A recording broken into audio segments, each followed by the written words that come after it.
जड़ कर्म चेतन बंधकारु कर्म के अवसान का, कह कर स्वरूप यथार्थ जग का जो किया उपकार है, उसके लिए जिन वाणी माँ को वंदना शत बार है, वंदना शत बार है, वंदना शत बार है।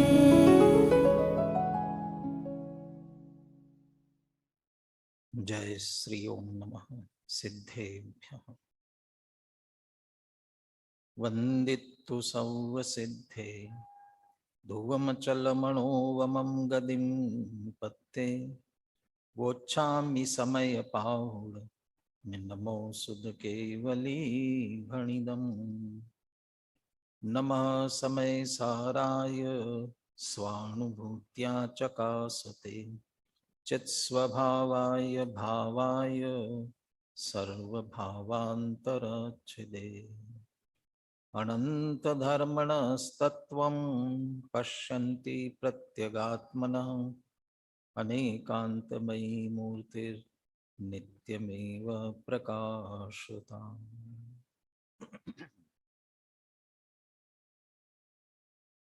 आचार्य कुंद कुंद देव विरचित समय सार परमगम, आचार्य अमृत चंद्र देव विरचित आत्मख्याति टीका। कर्ता कर्म अधिकार। पिछली कक्षाओं में अपन ने 87-88 गाथा की चर्चा की थी, जिसमें रागादि परिणामों को कभी पुद्गल का कहते हैं, कभी जीव का कहते हैं। तो ये किसके हैं, इस संदर्भ में तर्क युक्ति दृष्टांत सहित ये समझाने का प्रयास किया था कि ये दोनों हैं, जीव भी है और अजीव भी है। जीव कैसे है, अजीव कैसे हैं, इसके लिए मोर और दर्पण के उदाहरण के माध्यम से ये स्पष्ट किया था। मोर के अपने वर्ण मोर के स्वयं के हैं, और दर्पण में झलकने वाले वर्ण दर्पण के हैं। दर्पण में झलकने वाले वर्ण चूंकि बाहर जो असली मोर है उसके जैसे हैं, इसलिए उनका नाम वही है, लेकिन है वो दर्पण के ही। ऐसे ही पौद्गलिक कर्मों में मिथ्या दर्शनादि प्रकृतियां हैं, कारमान वर्गणा की प्रकृतियां हैं। वे बिल्कुल मोर के वर्णों जैसी, मोर के वर्ण मोर में हैं, ऐसे ही मिथ्या दर्शनादि प्रकृतियां पुद्गल की पुद्गल में हैं। जैसे मोर दर्पण के सामने खड़ा हो तो दर्पण में वे वर्ण दिखते हैं, ऐसे ही इन प्रकृतियों का उदय जब जीव के उपयोग के समक्ष आते हैं, तो उस उदय का झलकना प्रतिभास ज्ञान में, ज्ञान के उपयोग में होता है। उपयोग की स्वच्छता शब्द का प्रयोग दिया, स्वच्छता में होता है। उस वास्तव में तो वे उपयोग ज्ञायक के ज्ञेय हैं, परंतु वे है उस प्रकृति जैसे, तो अज्ञानी को उसी के जैसे लगते हैं। इसलिए अज्ञानी उसी प्रकार जो अपने को मान लेता है। ये जो मिथ्या दर्शनादि भाव जीव के अपने उपयोग की स्वच्छता में हुए, वे जीव के हैं। इस तरह से जीव और अजीव के रूप में कहा था। आकाश जी, पिछले गाथा की टीका की अंतिम 3 पंक्तियां, 88वीं गाथा की टीका है वो डाले, तो उसमें से अगली गाथा के लिए प्रश्न खड़ा किया हुआ है, 89वीं गाथा, उससे अपन उसे जोड़ते हैं। वो टीका आप ले लीजिए आगे। उसमें पुद्गल के माने अजीव मिथ्या दर्शन आदि और जीव मिथ्या दर्शन आदि कैसे हैं इसकी चर्चा की। अभी जैसे अपने भूमिका के रूप में बात की है उसी बात को यहाँ पढ़ते हैं और उसमें से अगली गाथा की उत्थानिका अमृतचंद्र आचार्य निकालते हैं, इसलिए अपन वो पीछे की पंक्तियां पढ़ रहे हैं। यह खलु मिथ्या दर्शनम अज्ञानम अविरति इत्यादि अजीवः तद अमूर्तात् चैतन्य परिणामात् अन्यत मूर्तम पुद्गल कर्म। तो पौद्गलिक कर्म रूप जो मिथ्या दर्शन आदि है उन्हें अजीव कह दिया। और यस्तो मिथ्या दर्शनम अज्ञानम अविरति इत्यादि जीवः, ये जीव रूप जो मिथ्या दर्शन आदि वे कहाँ से आए? सब मूर्तात् पुद्गल कर्मणो अन्यः चैतन्य परिणामस्य विकारः। चैतन्य परिणाम के ये विकार रूप भाव है मिथ्या दर्शन आदि। अब इसमें से अगली गाथा की उत्थानिका में जो प्रश्न खड़ा किया अमृतचंद्र आचार्य ने वो इसमें से लिया है। जब आप पुद्गल कर्म की प्रकृति कह रहे हैं, अब प्रकृति का अर्थ गोमट सार में स्पष्ट दिया, पैड़ी शील स्वभाव, प्रकृति माने शील स्वभाव, और ये कर्म की प्रकृति है। सभी जितने ज्ञानावरणादि भी कहा जाए, मोहनी कहा जाए, उसमें दर्शन मोहनी कहा जाए, उसमें मिथ्यात्व कहा जाए, वे सब की सब प्रकृति। इसका अर्थ वे पुद्गल कर्म के शील और स्वभाव हैं। तो पुद्गल कर्म के स्वभाव हैं, इसका मतलब वे पुद्गल में होने चाहिए। लेकिन आप ये कह रहे हैं कि जीव में भी हो रहे हैं, और जीव को ये कह रहे हैं चैतन्य परिणाम विकार, तो चैतन्य परिणाम के विकार हैं।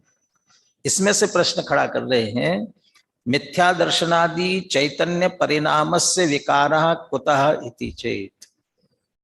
जब वे पुद्गल कर्म की प्रकृति वाले हैं तो मिथ्या दर्शनादि चैतन्य परिणामस्य विकारः कुतः, ये चैतन्य परिणाम के विकार कहाँ से हुए? तो पुद्गल के हैं तो चैतन्य परिणाम के विकार कैसे हुए? कुतः में तीन बातें हैं। कुतः कैसे हुए, कहां से आए, और तीसरा है कालवाचक भी एक तरह से, कब से। कुतः माने कब से हुए, और ये तीनों का उत्तर गाथा में दे रहे हैं। चैतन्य के परिणाम के विकार कैसे हुए, कहां से आए, कब से हैं, इसका उत्तर यहाँ 89 गाथा में दे रहे हैं। गाथा का पाठ मैं कर रहा हूं, आप सभी ध्यान से सुनेंगे। उवोगस्सणायि परिणामातिर्णि मोहजुत्तस्स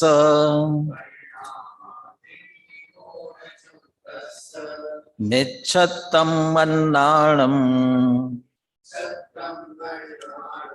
अविरधि भावो यणादवो।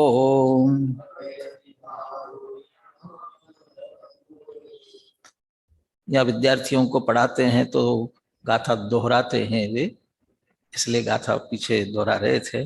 हम तो यहाँ पाठ कर लेते हैं और आगे बढ़ते हैं, तो हमें तो मूल से चलना है। उवोगस्स अनाई परिणामा तिन्नी मोह जुत्तस्स। वैसे तो मूल गाथा में मिथ्यात्व के साथ साथ अविरति, योग, मोह, क्रोधादिक ये सब लिए हुए थे, लेकिन उनमें से तीन विभाजित करते हुए मुख्य रूप से तीन पकड़ लिए, मिथ्या दर्शन, अज्ञान और अविरति। तो वो पिछले जब मोर और दर्पण का दृष्टांत दिया वहां भी इन तीन को ही मुख्यता से लेकर के बात कर रहे हैं, इसलिए वो तिन्नी, ये जो तीन परिणामों की बात चल रही है, खास करके मिथ्या दर्शन, अज्ञान और अविरति, ये जो जीव वाले हैं, जीव में कहां से आए, चैतन्य के परिणाम के विकार कैसे हुए? ये उपयोग का ही परिणमन है, और चूंकि उपयोग का परिणमन है इसलिए चैतन्य का विकार कहा जा रहा है। दर्पण में झलकने वाला मोर दर्पण का परिणाम है, मोर का नहीं है। वो कांच की दर्पण की स्वच्छता का विकार कहा था, ऐसे यह भी उपयोग का, उपयोग चैतन्यान विधाई परिणाम, इसलिए वो चैतन्य का या उपयोग का कहा जाए। कब से है ये परिणाम? बोले अनादि से हैं। तो अनादि से हैं तो इसका मतलब तो इसका स्वभाव ही हो गया, जो अनादि से हो वो स्वभाव होता है, ऐसा नहीं है।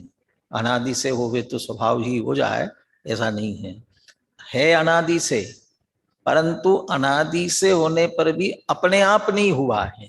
हुआ कैसे है? मोह जुत्तस्य, मोह की युक्तता के कारण से हुआ। माने ये संयोगी भाव है, स्वभाव नहीं है। भले अनादि से है लेकिन संयोगी भाव है। संयोग हुआ है तो कभी ना कभी तो संयोग हुआ होगा ना, ऐसे कैसे अनादि हो सकता है? संयोग हुआ, मोह की संयुक्तता हुई, तो जब संयुक्तता हुई तब से हुआ। कब मोह की संयुक्तता की इस जीव ने? परंपरा की दृष्टि से अनादि से है, और एक एक पर्टिकुलर मोह को या किसी परिणाम को पकड़ा जाए तो जब हुआ तब से है। परंतु ये अनादि से ऐसी परंपरा चली आ रही है, इस अपेक्षा से उसे अनादि से कह रहे हैं। तो कुतः कि अनादि काल से, कुतः कहां से आए? मोह जुत्तस, मोह के कारण से। तो अनादि से है, मोह युक्त होने के कारण से है, और उपयोग का परिणाम है। उपयोग का परिणाम क्यों हुआ? उपयोग जैसे दर्पण की स्वच्छता की विशेषता है, उसके सामने वाला आने वाला पदार्थ उसमें प्रतिबिंबित होता है, ऐसे उपयोग की स्वच्छता की विशेषता है, उसके सामने आने वाला उसमें झलकता है। तो उपयोग में ही अनादि काल से मोह की संयुक्तता के कारण से तीन परिणाम, ये तीन परिणाम होते हैं। कौन से तीन परिणाम? तो नीचे की गाथा में कह दिया, मिच्छतम अन्नानम अविरति भावो यणादवो, मिथ्यात्व अज्ञान और अविरति भाव, इनको जानना चाहिए। अब इसमें दो तीन बातें ध्यान देने की हैं। सबसे पहले अनादि शब्द क्यों इतना सा कह देते हैं? ये उपयोग का परिणाम है, मोह की युक्तता के कारण से उपयोग का ऐसा परिणाम है। अनादि शब्द क्यों लगाया? ये कुछ शब्दों का प्रयोग अनेकों बार परमत के निराकरण की दृष्टि से भी किया जाता है। अपन ने जीव अधिकार के प्रारंभ में उस विषय पर ध्यान नहीं दिया होगा। जैसे नाचार्य की टीका में है, जब जीव अधिकार प्रारंभ होता है 39वीं गाथा से, 39 से 43 गाथाओं का समूह है, वहां पर उसकी टीका में जैसे नाचार्य ने अर्थ करने की 5 विधियां कही हैं। 5 प्रकार से अर्थ किया जाता है। अपन सिर्फ 3 अर्थ कर लेते हैं, बहुत से वो चौथे अर्थ तक पहुंचते हैं, 5वें पर अपन ज्यादा ध्यान नहीं देते हैं। सबसे पहले अपन शब्दार्थ कर लेते हैं, गाथा के शब्द क्या, उनका अर्थ क्या है। टीका भी पढ़ते तो उनके शब्दार्थ पर तो ध्यान दे देते हैं, शब्दार्थ देख लेते हैं। दूसरा नयार्थ भी देख लेते हैं।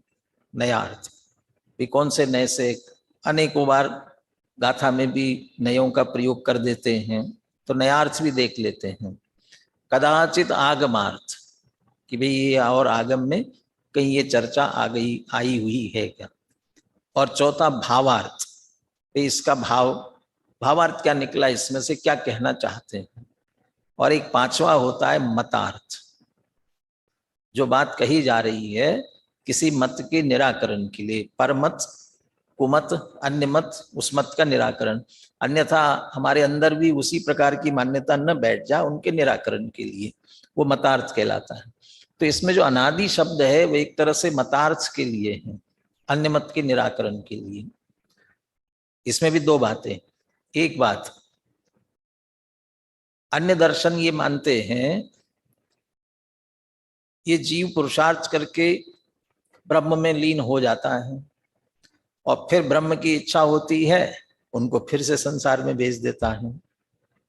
माने मुक्त हो गया, ब्रह्म में लीन हो गया, फिर ब्रह्म की इच्छा हुई तो वापस उनने उनको संसार में भेज दिया। ऐसे हम भी पहले शुद्ध थे, भगवान की मर्जी हुई, इनको संसार में भेज दो। और संसार में भेजने के लिए क्या करना पड़ेगा? माया के चक्कर में डालते हैं। तो माया के संयोग, माया के चक्कर में आए तो फिर से संसारी हो गए। तो ऐसा नहीं है। जो जीव संसारी है वह अनादि से संसारी ही है। जो नित्य निगोद में जीव पड़े हैं अभी तक निकले नहीं हैं, और कहते बहुत से ऐसे जीव भी है पता नहीं कब निकलेंगे कि निकलेंगे नहीं वहां से, ऐसे भी वहां जीव है, परंतु उन्हें किसी भगवान ने नहीं रखा है। वे वहां पड़े हैं। गोमटसार की गाथा आती है, भाव कलंक सुपौरा। अपने भाव कलंक की प्रचुरता से ही, मानी उनकी होनहार, उनके परिणाम भाव कलंक की प्रचुरता वाले, मोह जुत्तस, मोह की युक्तता, वो मोह की युक्तता से ही वहां पड़े हैं। और ये ऐसी अनादि परिणति जीव की चली आ रही है। तो पहले शुद्ध था, बाद में अनादि किसी ने उन्हें मलिन कर दिया, माया के जाल में फंसा दिया, ऐसा नहीं है। ये अनादि से ही जीव मोह की संयुक्तता वाला है। दूसरा, कुछ मत ऐसे हैं, कुछ जीवों को सदा, उसका नाम ही सदाशिव है, वे सदैव मुक्त मानते। कुछ जीव ऐसे हैं जो सदाशिव, वे मुक्त ही है, कभी संसारी हुए ही नहीं है। लेकिन ऐसा नहीं है। जो जीव भी सिद्ध हुए हैं संसार पूर्वक ही हुए हैं, तो वे भी पहले अनादि से संसारी थे। तो ये दो बातों के लिए समझ, अनादि शब्द का प्रयोग है। अनादि, अनादि मोह जुत्तस, तो उपयोग का, ये अनादि काल का ये मोह का परिणमन है। दूसरी बात, मोह युक्त होने के कारण से तीन परिणाम कह रहे हैं, मिथ्या दर्शन, अज्ञान, अविरति। जबकि मोह के उदय से मिथ्यात्व होता है। अज्ञान और अविरति भी उसी में शामिल क्यों कर रहे हैं? मोह युक्त होने से उपयोग के जीव के कह दो, चैतन्य के कह दो, तीन प्रकार के परिणाम अनादिकाल से पाए जा रहे हैं। तो मोह की युक्तता से मिथ्यात्व होना चाहिए। चलो बहुत से बहुत हम मोह को दोनों ले ले, दर्शन मोह और चारित्र मोह। तो दर्शन मोह में मिथ्यात्व लेते तो मिथ्यात्व हो गया, और चारित्र मोह नहीं लेते तो अविरति हो गया। अज्ञान भी ले लिया बीच में, वो भी मोह युक्तता के कारण से कह रहे हैं। यहाँ मिथ्या दर्शन, अज्ञान, अविरति कह करके भले अज्ञान अविरति शब्द का प्रयोग है, लेकिन वह मिथ्या दर्शन, मिथ्या ज्ञान, मिथ्या चारित्र ही है। टोडरमल जी के शब्द अविरति की जगह असंयम मिलेगा आपको। मिथ्या दर्शन, अज्ञान और असंयम, असंयम शब्द का प्रयोग करते हैं। लेकिन वहां भी संसार के कारण क्या है, जीव के दुखों के कारण क्या है? मिथ्या दर्शन, अज्ञान, असंयम। वो मिथ्यात्व सहित वालों की ही मुख्यता से बात कर रहे हैं। जब मिथ्यात्व चला गया तो अज्ञान रह ही नहीं सकता। कदाचित असंयम रहेगा, लेकिन अज्ञान तो नहीं रह सकता है। क्यों अज्ञान क्यों नहीं रहेगा? अभी क्या तत्काल केवल ज्ञान हो जाएगा क्या? केवल ज्ञान तो नहीं होगा, लेकिन तत्काल सम्यक ज्ञान होगा। जितना अल्प से अल्प ज्ञान भी हो, शिवभूति मुनिराज को मात्र तुषभासम घोषण तो इतना ही, उतना सा भी ज्ञान है जिसके आधार से वेद विज्ञान कर लिया, वह भी सम्यक ज्ञान रूप परिणमित हुआ। और दूसरी तरफ यदि मिथ्यात्व होगा तो 11 अंग और 9 पूर्व, इतना अध्ययन भी किसी को और मिथ्यात्व का उदय चल रहा हो तो वो सारा का सारा अज्ञान कहलाता है। माने वो मिथ्या ज्ञान की मुख्यता से ही कह रहे हैं।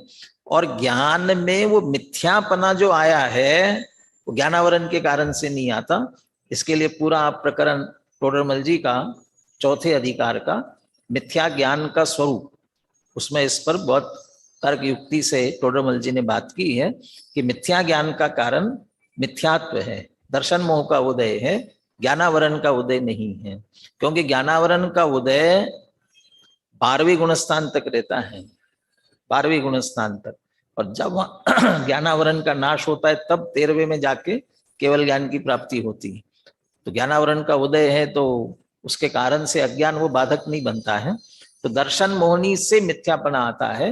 इसलिए मोह युक्त मिथ्या दर्शन, मिथ्या ज्ञान, मिथ्या चारित्र, श्रद्धा में विपरीतता मोह के कारण से, ज्ञान में, चारित्र में जितनी विपरीतता है वो सब मोह के कारण से है। एक घड़ा उल्टा रखा तो उसके ऊपर घड़े उल्टे जैसे रखे जाते हैं। मिथ्या तो हुआ तो ज्ञान, चारित्र, यहां तक कि जितना पुरुषार्थ किया जाएगा, वीर्य, वो भी विपरीत जाने वाला है। जिसको अपन कहते उल्टे घड़े पर पानी डालना, कितना भी डालते जाओ बाहर जाएगा। तो मोह युक्तता में ही मिथ्यात्व, अज्ञान और अविरति, इन भावों को जानना चाहिए, ये बात कहते हैं। गाथा की चर्चा अपन ने की है, एक बार गाथा का पाठ पद्यानुवाद के साथ करते हैं। यहाँ विद्यार्थी है हमारे बैठे, एक साथ कर रहे हैं, आप सभी सुने ध्यान से। बोलिए, ये कॉर्डलेस वो चालू करा देना।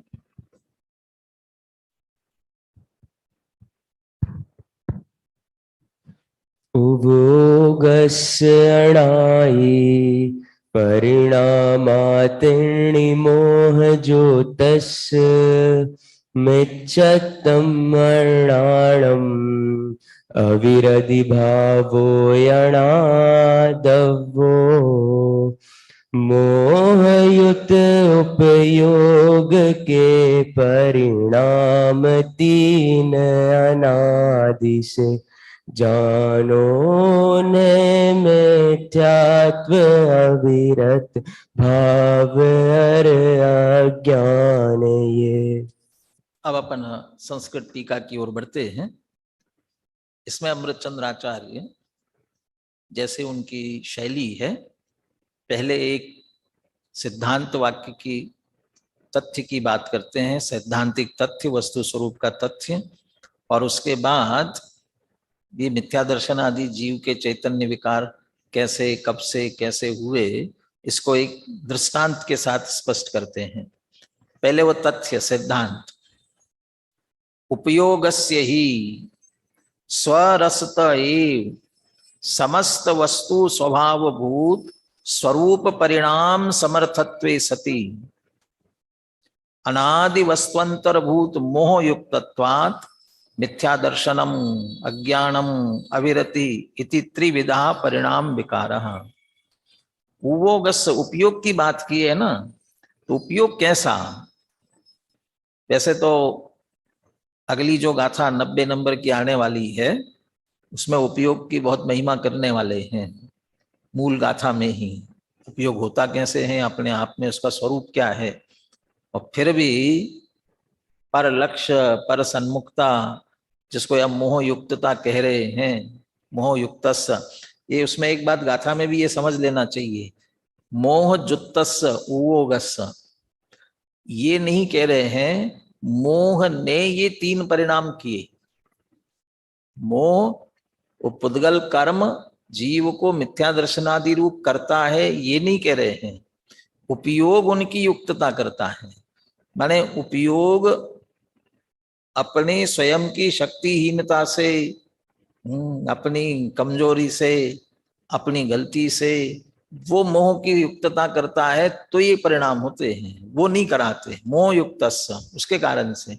तो उपयोग अपने आप में कैसा है, तो यहाँ उपयोग की बात कहना चाहते हैं, लेकिन कहते हैं अकेले उपयोग की बात नहीं है, सारे वस्तुओं की विशेषता ये है कि क्या विशेषता है? स्वरसत एव समस्त वस्तु स्वभावभूत स्वरूप परिणाम समर्थत्वे सति। समस्त वस्तु, जगत के जितने पदार्थ है, जितनी वस्तुएं हैं, उन सब में स्वभावभूत स्वरूप परिणाम, स्वभाव से ही, स्वरूप से परिणाम समर्थत्वे, स्वरूप से ही परिणमने का सामर्थ्य सब वस्तुओं में पड़ा हुआ है। माने सब वस्तु अपने अपने स्वरूप से परिणमे, ये स्वभाव में पड़ा हुआ है, स्वभावभूत, और ये भी स्वरस से, निज रस से। इसके लिए भी किसी कृपा की जरूरत नहीं है, सब में अपने आप स्वयं से परिणमने का सामर्थ्य पड़ा हुआ है। एक पीछे कर्तापने की जहां बात आई, उसमें पांडे राजमल जी की टीका में ऐसा पूछा कि जीव में बहुत सारे धर्म हैं, तो एक धर्म ऐसा भी होवे कि एक द्रव्य दूसरे द्रव्य को करे, एक ऐसा भी डाल दो धर्म, बहुत सारे धर्म हैं, एक धर्म ऐसा भी होगा। तो उसमें उत्तर दिया कि नहीं, सब ऐसे माने अनंत धर्म तो है, परंतु ऐसा कोई धर्म नहीं है कि एक द्रव्य दूसरे द्रव्य को कर सके।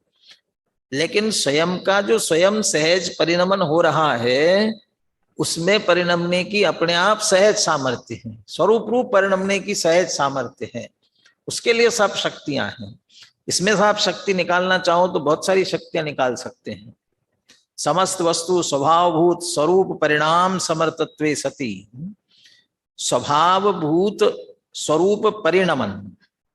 तो स्वभावभूत जिसको अर्थ क्रियाकारित्व कहते हैं, और इसके कारण से ही वस्तुत्व गुण, वस्तुत्व गुण के कारण से प्रत्येक वस्तु अपने अपने स्वभाव रूप, जिसका जो अर्थ क्रियाकारित्व है उस रूप से परिणमती है, इसी कारण से उसको वस्तु कहते हैं।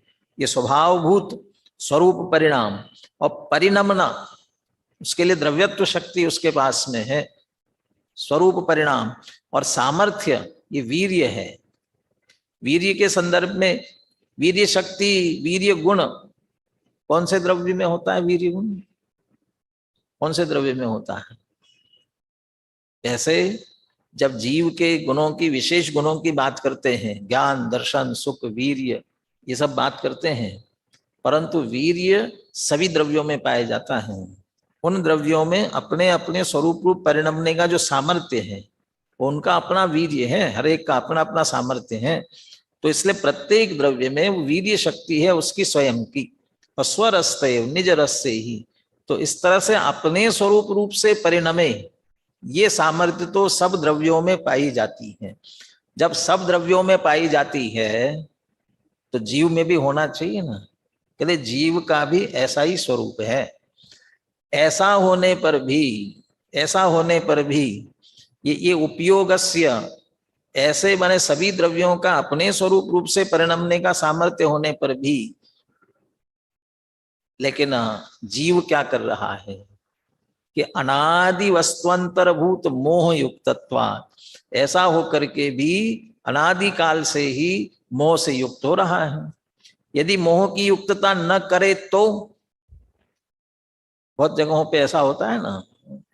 मेरे ख्याल से राजगृही में एक कुंड ऐसा है जहां गर्म पानी आता है, झरने से निरंतर गर्म पानी आता रहता है, हमेशा तक गर्म पानी आता है। बहुत से वहां जाके नहाते हैं, बहुत सारे ये स्किन डिजीज दूर हो जाती कहते हैं, उसमें नहाते हैं बहुत से।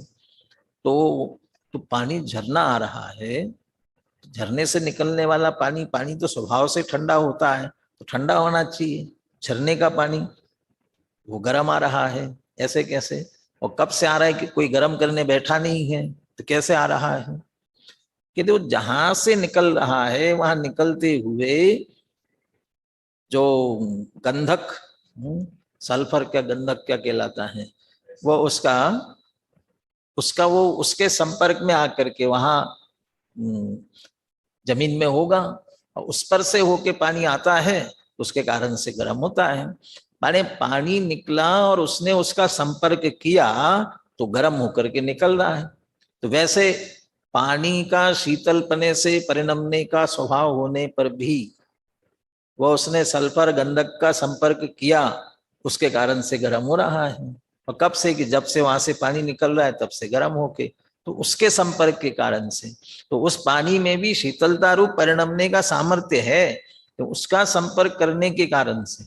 ऐसे जैसे सब द्रव्यों में स्वरूप रूप से परिणमने का सामर्थ्य है, उपयोग में जीव में भी है, परंतु फिर भी अनादि से यह वस्तुअंतरभूत, जो पुद्गल के कर्म का उदय वाला मोह है, मिथ्यात्व है, उसकी युक्तता करने के कारण से मिथ्या दर्शन, अज्ञान, अविरति, त्रिविधा परिणाम विकारः, ये तीन प्रकार का परिणाम विकार चैतन्य में खड़ा होता है, उपयोग में खड़ा होता है। ये भी इसके स्वभाव में पड़ा हुआ है। दर्पण की विशेषता, दर्पण जिस पदार्थ की ओर उन्मुख होता है वो पदार्थ उसमें प्रतिबिंबित हो, ये उसमें विशेषता पड़ी है, इसलिए पदार्थ प्रतिबिंबित होते हैं। किसी पत्थर के टुकड़े को, लकड़ी के टुकड़े को किसी भी पदार्थ के सामने करो तो नहीं होता, तो स्वभाव में नहीं है। ऐसे ही उपयोग में जीव के स्वभाव में ही पड़ा हुआ है कि पर का लक्ष्य करे तो विकार रूप परिणमित होवे, मोह का लक्ष्य करे, उदय का लक्ष्य करे तो विकार रूप परिणमित होवे। ये भी स्वभाव में पड़ा हुआ है, तो उनका लक्ष्य करने से मिथ्या दर्शन, अज्ञान, अविरति, ये 3 प्रकार का परिणाम विकार दिखाई देता है। अब दृष्टांत देते हैं। सह तु तस्य स्फटिक स्वच्छताया इव परतोपि प्रभवन दृष्टः। वो जो परिणाम विकार है 3 प्रकार का जीव का, सह तस्य उपयोग का, उपयोग में जो दिख रहा है वो कैसा है? स्फटिक स्वच्छताया इव, स्फटिक की स्वच्छता की तरह। अभी स्पष्ट करेंगे उसे, स्फटिक की स्वच्छता की तरह। अब परतः अपि प्रभवन दृष्टः, पर से भी प्रभावित होते हुए दिखाई देता है, होता है। तो स्फटिक की स्वच्छता की तरह, पर तोपि प्रभवन दृष्टः, पर से प्रभावित होता हुआ दिखाई देता है। तो पर से प्रभावित होना, हम तो ज्ञानानंद स्वभावी में सबसे आखिरी में क्या बोलते हैं? पर परिणति से अप्रभावी हूं। तो अप्रभावी है, आत्मा तो अप्रभावी है, तो पर से प्रभाव होना नहीं चाहिए। लेकिन पर तो अपनी प्रभवन दृष्टः, पर से भी प्रभावित होता हुआ दिखाई देता है। ये कैसे बता रहे ना, स्फटिक की स्वच्छता की तरह। ये कैसे? तो स्पष्ट करते हैं उसे। यथा ही स्फटिक स्वच्छताया स्वरूप परिणाम समर्थत्वे सति कदाचित नील, हरित, पीत, तमाल, कदली, कांचन पात्र उपाश्रय युक्तत्वात् नीलः, हरितः, पीतः इति त्रिविधः परिणाम विकारः दृष्टः। ये स्फटिक का मणि का उदाहरण दे रहे हैं। स्फटिक मणि देखा है? स्फटिक मणि कदाचित नहीं भी देखा हो, सीधा सीधा मणि नहीं देखा हो, लेकिन बहुत जगह स्फटिक की प्रतिमाएं भी दिखाई देती हैं। हमारे इसी मंदिर जिनालय में स्फटिक की प्रतिमा है। तो वो पहले उस स्फटिक की मणि, उसकी मालाएं उपयोग में लेते थे। अब ये पूछा जाए, जो भी स्फटिक देखा है जिसने भी, उसका वर्ण कैसा है स्फटिक का? जैसे नीलम नीले वर्ण का होता है, मूंगा हरे वर्ण का होता है, ऐसे सबके अपने अपने वर्ण निश्चित हैं, हर रत्नों के वर्ण निश्चित हैं। ऐसे स्फटिक मणि का रंग कौन सा?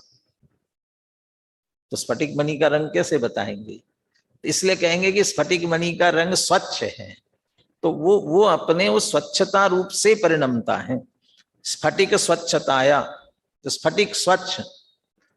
अब वो स्फटिक जो उसके अपना स्वरूप है, स्फटिक की स्वच्छता वाला, तो उसे उस स्वच्छ रूप होने के लिए क्या करना पड़ेगा? यदि कुछ नहीं, उसका स्वरूप है। स्फटिक स्वच्छताया स्वरूप परिणाम समर्थत्वे, वह अपने उस स्वच्छता रूप से सहज ही परिणमता है, सामर्थ्य है उसमें। ऐसा सामर्थ्य होने पर भी अब कहते हैं उस स्फटिक मणि को जिस पात्र में रखा जाए, जिस बर्तन पर रखा जाए, जिस चीज पर रखा जाए, तो क्या होगा? ये स्फटिक की एक विशेषता है। कहते उसमें, उसको बोलते दाग लगाना। थोड़ा सा दाग कोई लगाया जाए किसी भी रंग का, तो पूरा मणि उस रंग का दिखाई देने लग जाता है।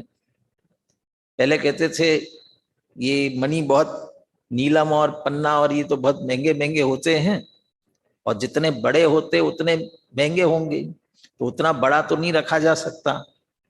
तो छोटा सा मणि रखा और स्फटिक मणि रखा। तो स्फटिक मणि में नीचे छोटी सी जगह रखी, तो उसमें नीलम छोटा सा लगाया, तो पूरा इतना बड़ा नीलम दिखाई दे, तो स्फटिक मणि उस रंग का हो गया ना। वो मूंगा लगाया तो पूरा स्फटिक मणि उतना मूंगे जैसा दिखने लगा। तो जो पात्र, जो वर्ण, जो उसको लगाया गया, पूरा स्फटिक मणि वैसा दिखने लगा। तो यहाँ चूंकि हमें मिथ्या दर्शन, अज्ञान, अविरति 3 भाव दिखाने सिद्धांत में, इसलिए दृष्टांत में 3 वर्ण लेते हैं। कहते नील, हरित, पीत, नीले, हरे और पीले ये पात्र। तो नीला पात्र कौन सा होगा, हरा कौन सा होगा, पीत कौन सा होगा? तमाल कदली कांचन पात्र। तमाल नाम का एक वृक्ष होता है, तो उसके तमाल के पत्ते, तो उसके जो पत्ते होते हैं गहरे नीले रंग के, कहीं कहीं काले रूप में भी कहते हैं, वो तमाल वृक्ष के पत्ते, उसका यदि पात्र है, और कदली माने केला, तो केले का पत्ता, दक्षिण भारत में ब्राह्मणों में बहुत चलता है ना, केले के पत्ते भी भोजन करते हैं, तो उसका वो पात्र केले का पत्ता, और दूसरा कांचन माने स्वर्ण पात्र, सोने का पात्र। तो कदली यदि तमाल का पत्र है और उसमें रखा है तो हरा नीला दिखाई देता है, यदि कदली केले के पत्र पर रखा गया है तो हरा दिखाई देता है, और स्वर्ण के पात्र में रखा होगा तो पीला दिखाई देता है। किस कारण से? इन पात्र के उपाश्रय युक्तत्वात्। ये उपाश्रय, ये पूरा आश्रय तो हुआ नहीं, उपाश्रय ही है, मिला तो है नहीं इसमें, इसलिए उपाश्रय करे, माने उस पर रखा गया और उतने से ही नीला हरिता पीता इति त्रिविधा, तो नीला हरा पीला इस प्रकार के तीन प्रकार का परिणाम विकार दृष्ट। ये परिणाम विकार, वह स्वच्छता और उसके परिणाम में ये विकार आ गया, ये देखा जाता है।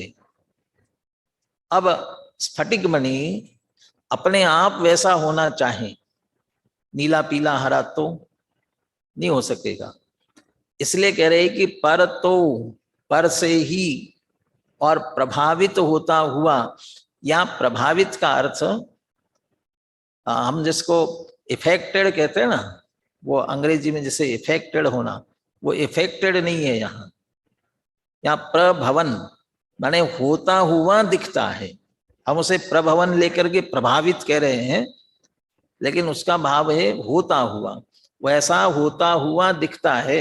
इफेक्ट डिफेक्ट नहीं है, इफेक्ट में हम डिफेक्ट भी कह देते हैं, ये उसमें डिस्क्वालीफाइड डिफेक्ट हो गया, कोई इफेक्ट नहीं आया उसके ऊपर, उसके कारण से। अच्छा, स्फटिक मणि कितना मैला हो गया, कितना गंदा हो गया, कुछ भी नहीं। स्फटिक मणि में ये सुविधा है कि हम तत्काल लगा करके देखें और हटा दें तो स्वच्छ का स्वच्छ दिखाई देता है।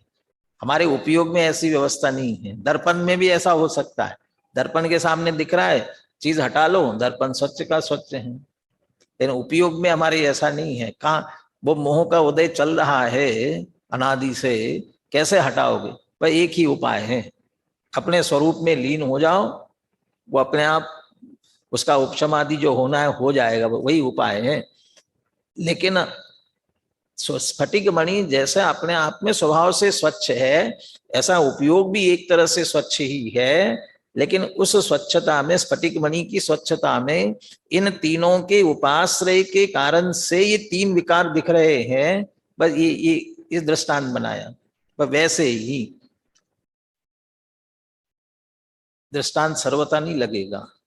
तुम कहोगे कि वो तो अनादि की बात कह रहे थे, तो अनादि से कहा किया है स्फटिक मणि में, तो एक देशी होता है। यहाँ तो तीन का संयोग हुआ तो तीन प्रकार का परिणाम हुआ। एक और बात भी है, तीन की बात ली और जब उपयोग के परिणाम की बात आएगी तब वो एक से ही हो गए तीनों, एक ही से तीनों परिणाम हो रहे, मोह की युक्तता से ही। उतना ही दृष्टांत उसमें लगाना, सिर्फ इतना लेना है कि स्फटिक मणि अपने स्वच्छ रूप से परिणमने में समर्थ है, लेकिन जैसा उसे उपाश्रय मिलता है वैसा उस वर्ण का वह हो जाता है, होता हुआ दिखता है, पर दूसरे के कारण से। तथा, अब सिद्धांत पर घटित करते हैं, तथा उपयोगस्य अनादि मिथ्यादर्शन अज्ञान अविरति स्वभाव वस्त्वंतरभूत मोह युक्तत्वात्। अब ये कह रहे हैं मिथ्यादर्शन अज्ञान अविरति स्वभाव, ये तीनों स्वभाव किसमें है? वस्तुअंतर्भूत, वस्तुअंतर्भूत दूसरी वस्तु रूप। कौन दूसरी वस्तु? पुद्गल की, माने पौद्गलिक जड़ कर्म रूप लेना चाहते मोह को, तो मोहनीय जो जड़ कर्म है, अन्य वस्तु है जीव से वस्तुअंतर दूसरी वस्तु रूप, ऐसा, और उसी में मिथ्या दर्शन अज्ञान अविरति स्वभाव पड़ा हुआ है, उसी में स्वभाव पड़ा हुआ है। अनंतानुबंधी कषाय है ना, अनंतानुबंधी, उस अनंतानुबंधी कषाय को कार्य क्या है उसका, अनंतानुबंधी का चारित्र का घात करना, स्वरूपाचरण चारित्र उसका घात करना। लेकिन उसको कह रहे हैं कि उसके द्विस्वभावी है, वो दो कार्य हैं। एक तो स्वरूपाचरण भी प्रकट नहीं होने देती है और श्रद्धा में भी मिथ्यात्व रूप करती है। पुरुषार्थ सिद्धिपाय में लिखा, सम्यक दर्शन चौरा कषायाश्च प्रथम चत्वारा, कषायाश्च प्रथम चत्वारा, माने पहले चार जो कषाय है, माने पहली चौकड़ी, तो पहली चौकड़ी कौन सी है, अनंतानुबंधी कषाय। उसके लिए कहा कि सम्यक दर्शन चौरा, कैसी है, सम्यक दर्शन को चुराने वाली, माने सम्यक दर्शन को प्रकट नहीं होने जाती, नष्ट करने वाली, माने चारित्र का भी घात करती है और श्रद्धा का भी घात करती है।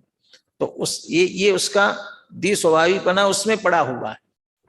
ऐसे कह रहे कि मिथ्यात्व में ये स्वभाव पड़ा हुआ है कि वह श्रद्धा को भी विपरीत करता है, ज्ञान को भी अज्ञान मिथ्या ज्ञान रूप करता है और चारित्र को भी मिथ्या चारित्र रूप करता है। इसलिए ये तीनों स्वभाव, मिथ्या दर्शन, अज्ञान, अविरति स्वभाव, ये तीनों जिसमें पड़े हुए हैं, ऐसे वस्तुअंतरभूत मोह, ऐसा जो पुद्गल जड़ कर्म में मोह कर्म, उसके युक्तत्वात्, उसकी युक्तता होने के कारण से, उसका लक्ष्य करने के कारण से, मिथ्या दर्शनम अज्ञानम अविरति इति त्रिविधा परिणाम विकारा द्रष्टव्या। इस प्रकार से तीन प्रकार का परिणाम विकार जीव में दिखाई देता है।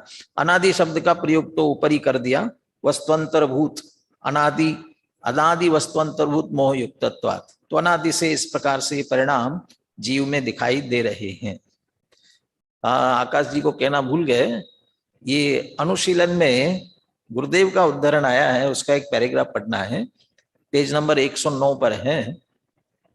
ये निर्मल परिणमन होते हुए भी ये आए कैसे, कहाँ से आए, इसके लिए थोड़ी सी चर्चा ली है गुरुदेव श्री ने। उसको पढ़ते हुए अभी एक 5-7 मिनट हमारे पास में, हम अगली गाथाएं पढ़ेंगे 90-91। आज इसलिए पढ़ रहे हैं क्योंकि अगली जो टीका है थोड़ी बड़ी है, तो कल अपने को सुविधा हो जाए, इसके लिए गाथा गाथा आज पढ़ लेंगे, कल टीका पढ़ेंगे। टीका बड़ी है, आज की टीका छोटी सी एक उदाहरण के माध्यम से पूरी की गई है।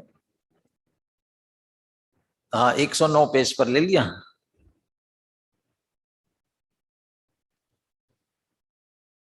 दूसरा पैराग्राफ, उक्त संदर्भ में स्वामी जी का स्पष्टीकरण इस प्रकार है, या इसके ऊपर से ले लीजिए पहले पैराग्राफ से। इतना सब कुछ होने पर भी वर्तमान क्षणिक अवस्था में तो वह स्फटिक मणि रंग बिरंगा हो ही गया, उसी प्रकार स्वभाव से शुद्ध बुद्ध भी यह आत्मा क्षणिक अवस्था में तो मिथ्यात्वादी भावोरूप हो ही गया। अरे मिथ्यात्वादी ने परिणाम विकारा दृष्टा, ये इस शब्द पे भी ध्यान दे रहे हैं, परिणाम विकारा, स्वभाव विकृत नहीं हुआ है, द्रव्य स्वभाव विकृत नहीं हुआ है, वो तो वर्तमान पर्याय है। इसलिए कह रहे क्षणिक अवस्था में मिथ्यात्वादी भाव रूप हो ही गया है। इस संदर्भ में गुरुदेव क्या कहते हैं, एक बात की तरफ विशेष ध्यान दिलाना है। हमारा द्रव्य गुण पर्याय 3 चीजें हैं, इसमें से हमारी अभी क्या शुद्ध है और क्या अशुद्ध है। द्रव्य गुण पर्याय में से क्या शुद्ध है और क्या अशुद्ध है। द्रव्य शुद्ध है, गुण शुद्ध है और पर्याय अशुद्ध है। अब गुरुदेव क्या कहते हैं उसको पढ़ो। आत्मा के द्रव्य गुण तथा उसका वर्तमान वर्तता अंश कारण शुद्ध पर्याय तो शांत रस, चैतन्य रस, अकषाय रस के कारण शुद्ध है, पवित्र है। माने द्रव्य भी शुद्ध, गुण भी शुद्ध और पर्याय मत बोलो, कारण शुद्ध पर्याय। वो कारण शुद्ध पर्याय माने एक उत्पादवे जो हमारा परम पारिणामिक भाव है, वो परम पारिणामिक भाव भी तो उत्पादवे करता हुआ साथ चल रहा है निरंतर। एक सामान्य उत्पादवे जो चल रहा है उसमें कोई विकृति नहीं है। जो अरहंत के द्रव्य गुण पर्याय और हमारे द्रव्य गुण पर्याय तीनों में कोई अंतर नहीं है द्रव्य गुण पर्याय में। उनका द्रव्य वैसा हमारा द्रव्य, उनका गुण वैसा हमारा गुण, उनकी पर्याय वैसी हमारी पर्याय। इन्हें ऐसे कैसी बात करते, वे वीतरागी हम रागी, ये कहते उपाधि भेद है ऊपर का। उनकी पर्याय भी उत्पादवे रूप है, हमारी पर्याय भी उत्पादवे रूप है। चैतन्य का अन्वय सो गुण और चिद विवर्तन की ग्रंथियां सो पर्याय। तो चिद विवर्तन चैतन्य, उसका उनके भी जो परिणमन चल रहा है चैतन्य, हमारा भी चैतन्य परिणमन चल रहा है। ये जो एक सामान्य परिणमन है, ये वर्तमान वर्तता अंश हमारे भी त्रिकाल द्रव्य का, प्रत्येक गुण का जो हमारे द्रव्य पारिणामिक भाव रूप है, प्रत्येक गुण भी एक तरह से पारिणामिक भाव रूप है। उसका वर्तमान अंश जो है, वर्तता अंश, वो कारण शुद्ध पर्याय, शांत रस, चैतन्य रस, अकषाय रस के कारण शुद्ध है। और जो निर्मल परिणमन होगा तथा सम्यक दर्शन ज्ञान चारित्र की निर्मल परिणति रूप से परिणमना, ये तो है ही अपने आप में। उस रूप से परिणमने की इसकी सामर्थ्य है।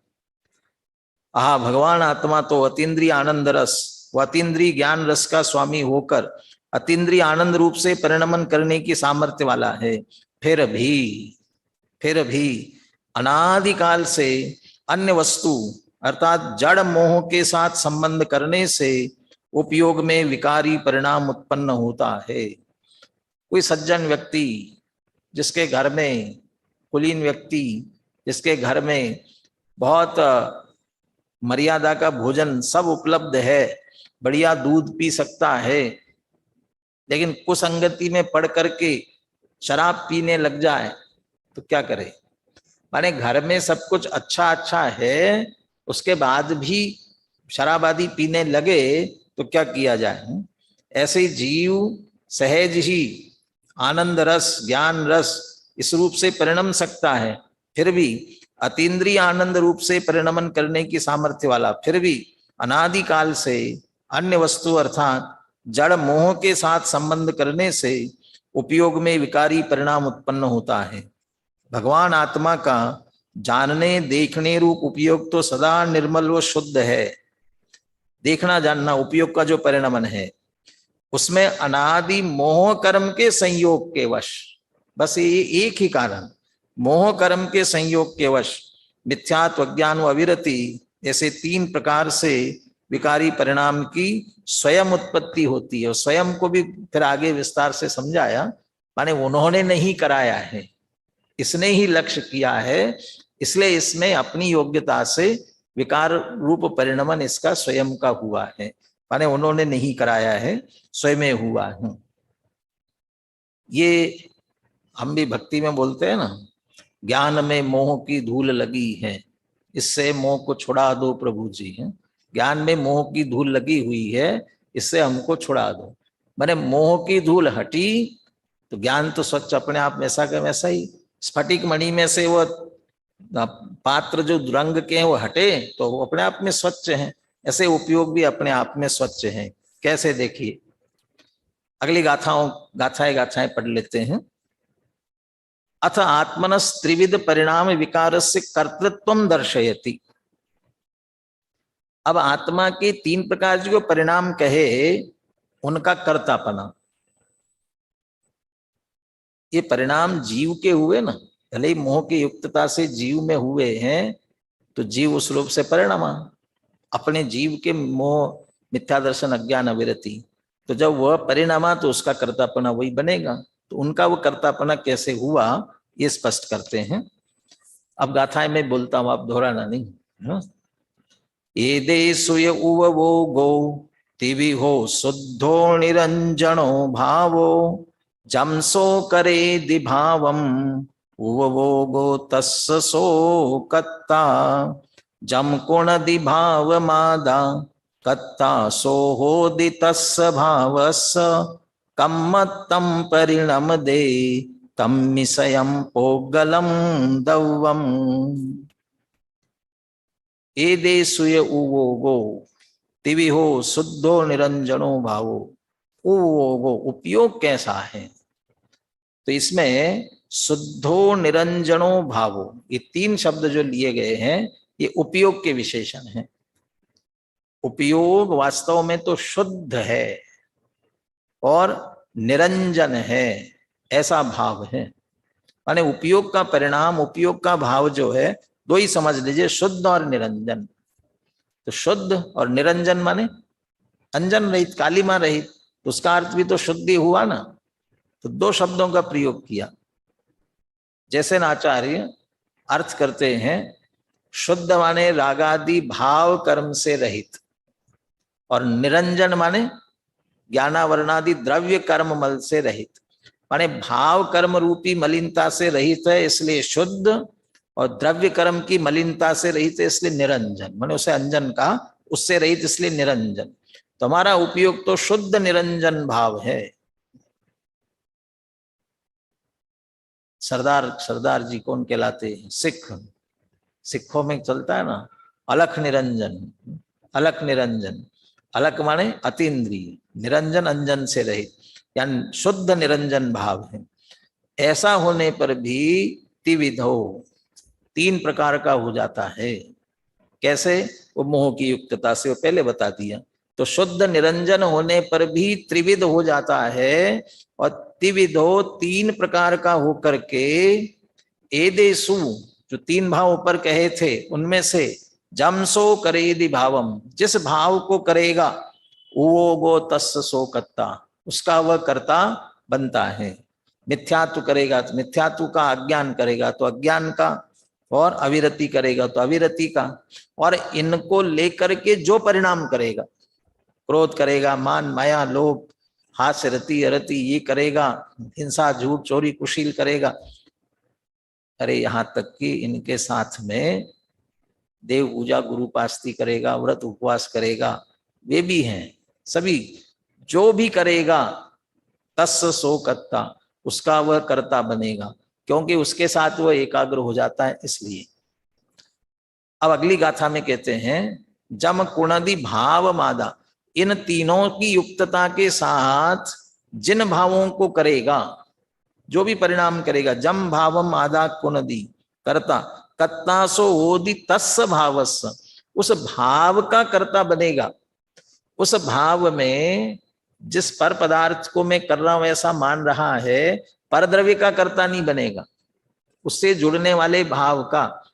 स्त्री से मैं राग कर रहा हूं तो मैं राग भाव का कर्ता होऊंगा, स्त्री का नहीं।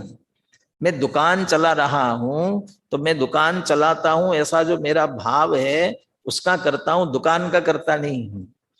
मुझे आपको समझाने का भाव आ रहा है तो उस भाव का करता हूं, जो समझाने की भाषा वर्गना निकल रही है उसका करता नहीं। जम कुणदि भाव मादा, जिस भाव को करता है, कत्तासो होदि तस्य भावस, उस भाव का वह करता होता है। लेकिन जीव को कर्मों का बंध तो होता रहता है, कहते ये निमित्त नैमित्तिक संबंध है। कम्मत्तम परिणम दे तम्मि स्वयं पोगलम दव्वम, उस समय पुद्गल द्रव्य जो है स्वयं ही कर्म रूप से परिणमते हैं। माने कर्म के उदय से जीव वास्तव में ऐसा नहीं हुआ है, उपयोग की युक्तता से वैसा हुआ, और जीव जब उसमें होकर के विकार रूप से परिणमा, तब जो उदर से कर्म है पुद्गल रूप से परिणमित होकर के जीव के साथ स्वयं बनते हैं।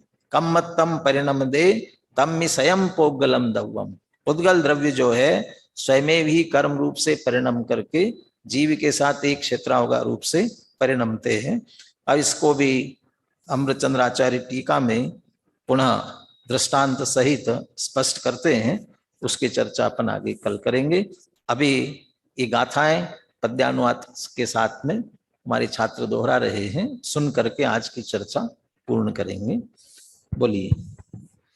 एदेषु यौवोगो तिविहो शुद्धो निरंजनो भावो, जमसो करेदि भावम उभोगो तस्य सो कत्ता, जम कुणदि भाव मादा कत्ता सो होदि तस्य भावस्य, कम्मत्तं परिणमदे तम्मिषयं पोगलं दव्वम् यद्यपि उपयोग तो नित्यहीन रंजन शुद्ध है, जिस रूप परिणत हो त्रिविध वह उसी का करता बन।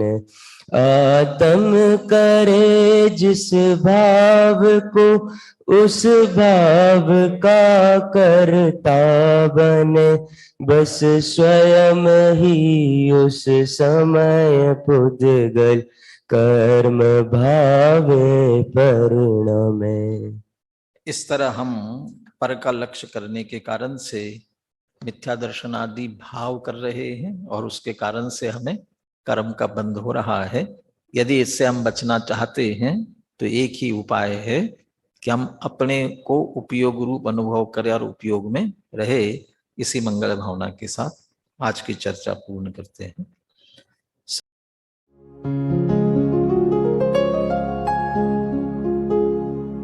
निज निधि निज में बताए यह अनंत उपकार है, उसके लिए जिन वाणी माँ को वंदना शत बार है, वंदना शत बार है, वंदना शत बार है।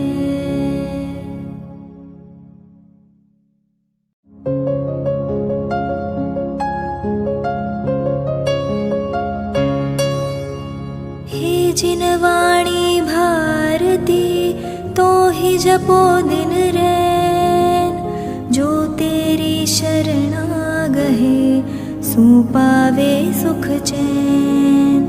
जा वाणी के ज्ञान दे सूझे लोकालोक, सो वाणी मस्तक नवो सदा देत हो ढोक, सदा देत हो ढोक।